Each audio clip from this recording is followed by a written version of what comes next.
Hello, I'm Vince Sims, and welcome to this edition of 5 Talk Street. Juneteenth is a holiday that's getting some much-deserved attention, and a lot of that credit goes to 94-year-old activist from Fort Worth, Opal Lee. Miss Opal is with us today and is often called the grandmother of Juneteenth. Her commitment to philanthropic efforts and preserving human dignity spans decades, and her commitment to educating everyone about the history and significance of the emancipation of American slaves on June 19th, 1865, better known as Juneteenth, has been an exceptional quest. Miss Opal, thanks so much for joining us. Thank you for having me, Vance. Thank you. Yes, ma'am. Please tell our viewers the history of Juneteenth and why it's so important to all of us, not just those of us here in Texas. Well, I'm wanting them first to know it's not just a Texas thing, nor is it a Black thing. I want them to know that Colonel Granger made his way to Galveston. He had 7,000 Black troops. And he read General Order Number 3 on the 19th of June in 1865 that said, all the enslaved were free. Now, mind you, this was 2.5 years after the Emancipation Proclamation. And the enslaved had been waiting at their churches. New Year's Eve was called Watch Night. They were watching and waiting for freedom. So when it came on the 19th of June, they started celebrating, and we've been celebrating ever since. And as we celebrate this, and you're an advocate for this, why is this so important to you? Well, for one thing, Vince, people need to know that Juneteenth is a bridge. It's a bridge that carries us over to freedom. And I don't just mean freedom from the enslaved. It's freedom from so many other disparities we have. And that is just not, like I said, a Black thing. Everybody needs to join us in the Juneteenth festival and making it a national holiday, because none of us are free until we are all free, and we aren't free yet. I know that is one of your common statements, that none of us are free until we are all free, and you're committed to this. Explain what you mean when you say that. Well, people don't, I know they understand that the schools and that books need to tell the truth about what occurred so that we can have an opportunity for that not to happen to us again. Healthcare needs to be addressed. So those of us who can't afford the health things that the doctors say because they're too costly and we don't have the insurance, that needs to be addressed.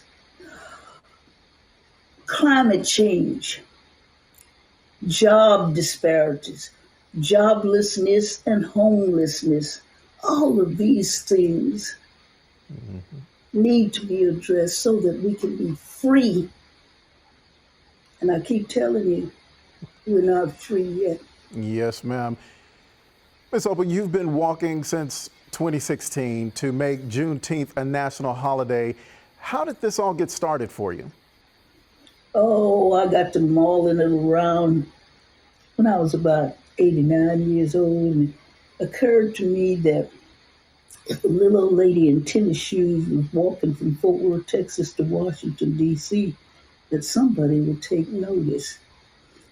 And so I gathered a few people at my church, Baker Chapel, African Methodist Episcopal Church. I got county commissioner and the school board member and the musicians and the pastor of the church, and we had a little ceremony.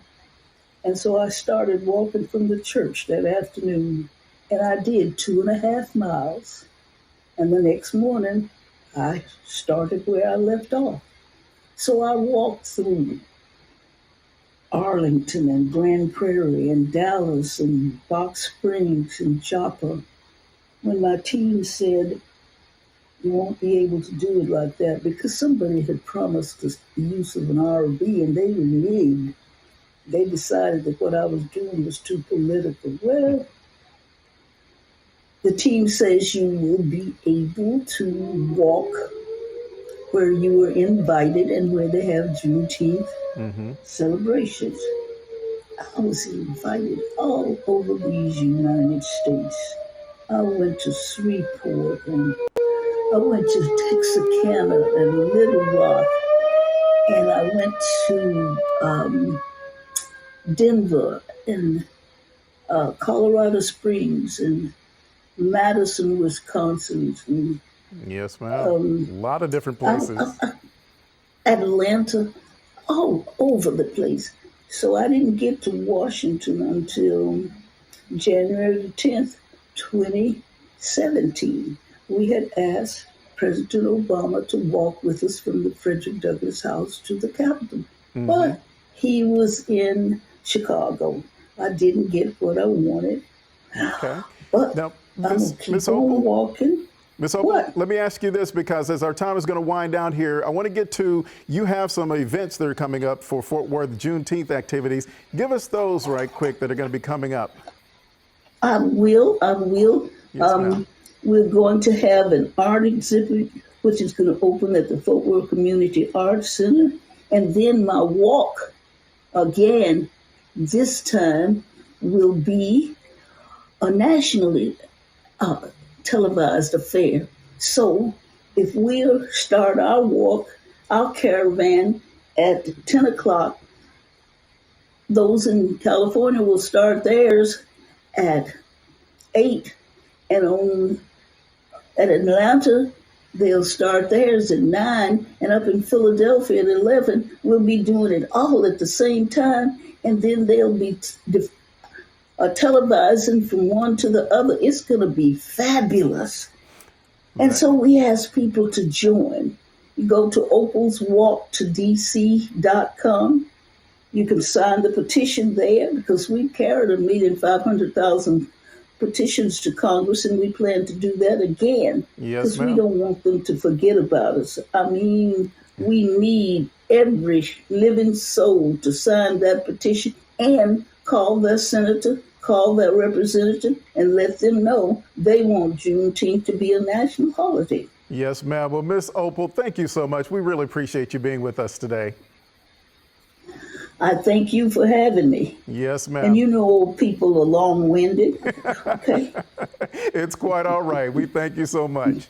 And once again, we want to let you know that you can get a full list of the activities for the Fort Worth Juneteenth celebrations, as well as all of the events Miss Opal Lee has planned at opalswalktodc.com.